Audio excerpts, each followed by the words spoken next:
हरे कृष्णा। श्रीमद् भगवत गीता यथारूप अध्याय 17 श्रद्धा के विभाग। अर्जुन ने कहा, हे कृष्ण, जो लोग शास्त्र के नियमों का पालन न करके अपनी कल्पना के अनुसार पूजा करते हैं, उनकी स्थिति कौन सी है? वे सतोगुणी हैं, रजोगुणी हैं या तमोगुणी हैं? भगवान ने कहा, देहधारी जीव द्वारा अर्जित गुणों के अनुसार उसकी श्रद्धा 3 प्रकार की हो सकती है, सतोगुणी, रजोगुणी अथवा तमोगुणी। अब इसके विषय में मुझसे सुनो। हे भरतपुत्र, विभिन्न गुणों के अंतर्गत अपने अपने अस्तित्व के अनुसार मनुष्य एक विशेष प्रकार की श्रद्धा विकसित करता है। अपने द्वारा अर्जित गुणों के अनुसार ही जीव को विशेष श्रद्धा से युक्त कहा जाता है। सतोगुणी व्यक्ति देवताओं को पूजते हैं, रजोगुणी यक्षों व राक्षसों को पूजते हैं और तमोगुणी व्यक्ति भूत प्रेतों को पूजते हैं। जो लोग दंभ तथा अहंकार के अभिभूत होकर शास्त्र विरुद्ध कठोर तपस्या तथा व्रत करते हैं, जो काम तथा आसक्ति द्वारा प्रेरित होते हैं, जो मूर्ख हैं और जो शरीर के भौतिक तत्वों को तथा शरीर के भीतर स्थित परमात्मा को कष्ट पहुंचाते हैं, वे असुर कहे जाते हैं।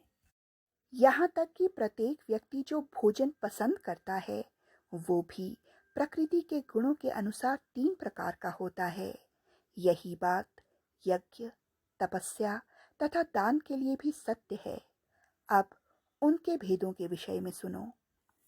जो भोजन सात्विक व्यक्तियों को प्रिय होता है, वो आयु बढ़ाने वाला, जीवन को शुद्ध करने वाला तथा बल, स्वास्थ्य, सुख तथा तृप्ति प्रदान करने वाला होता है।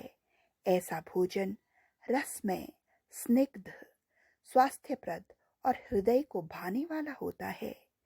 अत्यधिक तिक्त, खट्टे, नमकीन, गरम, चटपटे, शुष्क और ज्वलन उत्पन्न करने वाले भोजन रजोगुणी व्यक्तियों को प्रिय होते हैं।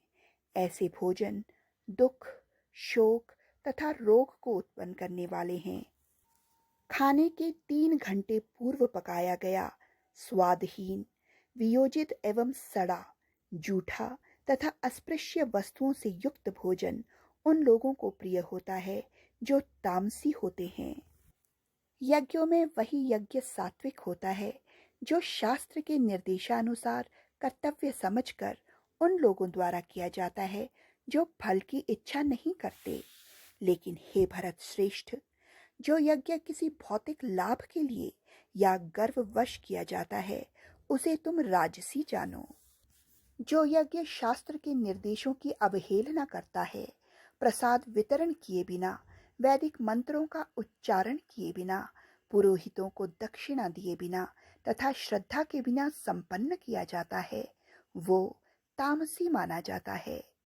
परमेश्वर, ब्राह्मणों, गुरु, माता पिता जैसे गुरुजनों की पूजा करना तथा पवित्रता, सरलता, ब्रह्मचर्य और अहिंसा ही शारीरिक तपस्या है। सच्चे, भाने वाले, हितकर तथा अन्यों को क्षुब्ध न करने वाले वाक्य बोलना और वैदिक साहित्य का नियमित पारायण करना, यही वाणी की तपस्या है।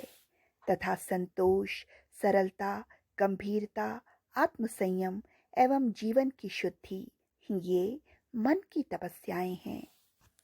भौतिक लाभ की इच्छा न करने वाले और केवल परमेश्वर में प्रवृत्त मनुष्यों द्वारा दिव्य श्रद्धा से संपन्न ये 3 प्रकार की तपस्या सात्विक तपस्या कहलाती है। जो तपस्या दंभ पूर्वक तथा सम्मान, सत्कार एवं पूजा कराने के लिए संपन्न की जाती है, वो राजसी अर्थात रजोगुणी कहलाती है। ये ना तो स्थायी होती है और ना ही शाश्वत। मूर्खतावश आत्म उत्पीड़न के लिए या अन्यों को विनष्ट करने या हानि पहुंचाने के लिए जो तपस्या की जाती है, वो तामसी कहलाती है। जो दान कर्तव्य समझकर किसी प्रत्युपकार की आशा के बिना समुचित काल तथा स्थान में और योग्य व्यक्ति को दिया जाता है, वो सात्विक माना जाता है। किंतु जो दान प्रत्युपकार की भावना से या कर्म फल की इच्छा से या अनिच्छा पूर्वक किया जाता है, वो रजोगुणी अर्थात राजस कहलाता है। और जो दान किसी अपवित्र स्थान में अनुचित समय में किसी अयोग्य व्यक्ति को या बिना समुचित ध्यान और आदर के दिया जाता है, वो तामसी कहलाता है। सृष्टि के आदिकाल से ओम तत् सत ये 3 शब्द परब्रह्म को सूचित करने के लिए प्रयुक्त किए जाते हैं। ये तीनों सांकेतिक अभिव्यक्तियां ब्राह्मणों द्वारा वैदिक मंत्रों का उच्चारण करते समय तथा ब्रह्म को संतुष्ट करने के लिए यज्ञों के समय प्रयुक्त होती हैं। अतएव योगी जन ब्रह्म की प्राप्ति के लिए शास्त्रीय विधि के अनुसार यज्ञ, दान तथा तप की समस्त क्रियाओं का शुभारंभ सदैव ओम से करते हैं। मनुष्य को चाहिए कि कर्म फल की इच्छा किए बिना विविध प्रकार के यज्ञ, तप तथा दान को तत् शब्द कहकर संपन्न करे। ऐसी दिव्य क्रियाओं का उद्देश्य भव बंधन से मुक्त होना है। परम सत्य भक्तिमय यज्ञ का लक्ष्य है और उसे सत शब्द से अभिहित किया जाता है।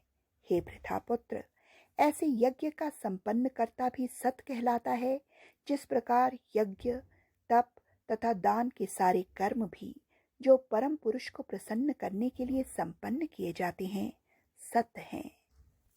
हे पार्थ, श्रद्धा के बिना यज्ञ, दान या तप के रूप में जो भी किया जाता है, वो नश्वर है, वो असत कहलाता है और इस जन्म या अगले जन्म दोनों में ही व्यर्थ जाता है। इस प्रकार श्रीमद् भगवत गीता का 17वां अध्याय श्रद्धा के विभाग पूर्ण हुआ।